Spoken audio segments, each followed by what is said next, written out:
Hello, welcome to the programme. It is the biggest event in London's sporting calendar, and the London Marathon has been described as the jewel in the crown. But this weekend, more than 50,000 runners will be sharing part of the route with a large group of protesters. Under the banner of Extinction Rebellion, 4 days of action are being held in Parliament Square.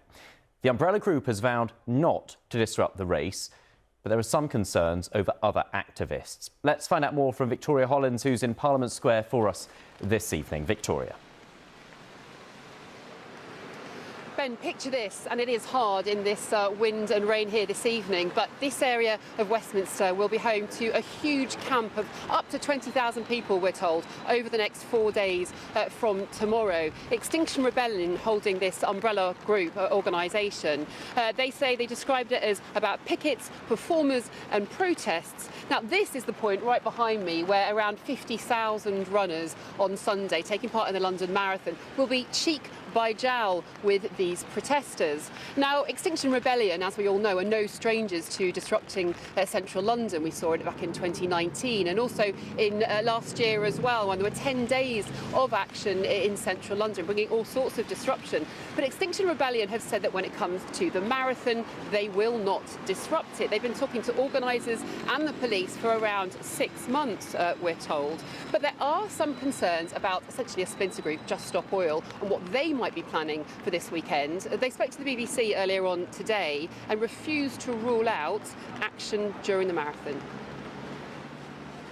Just Stop Oil will continue to disrupt cultural and sporting events until the institutions of this country pick a side. So is that a yes or no about the marathon?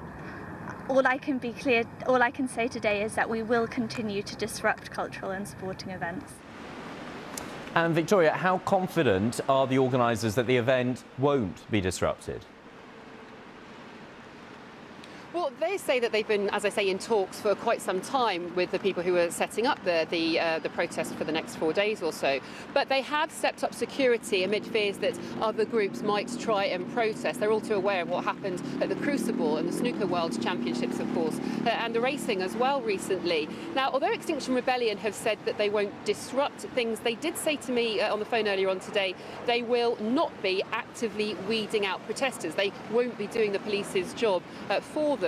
Now, they will have stewards all along this part of the route, but of course not elsewhere. And one former Met Chief Superintendent that I spoke to earlier on today isn't confident that that's enough to prevent protests causing disruption.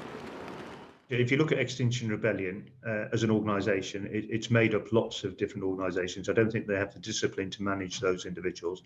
I think in terms of other organisations, Just Stop Oil or Insulate Britain, all of these organisations are made up of individuals who don't necessarily follow the line from their spokespeople.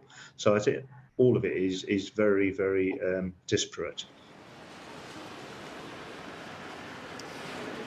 Now, we know that Just Stop Oil have spoken to the marathon organisers, but there's been no conclusion, no commitment following those talks. So all eyes, of course, on here on Sunday. Also to say it's going to be a very, very busy day for the Metropolitan Police on Sunday, with 2 FA Cup semi-finals at Wembley. So a very busy day, and still no certainty that there won't be disruption here in central London. Back to you. OK, Victoria, thank you very much. Victoria Hollins there in a rather rainy Parliament Square. We'll get the forecast and find out what we can expect weather-wise a little later in the programme ahead of the London Marathon. There is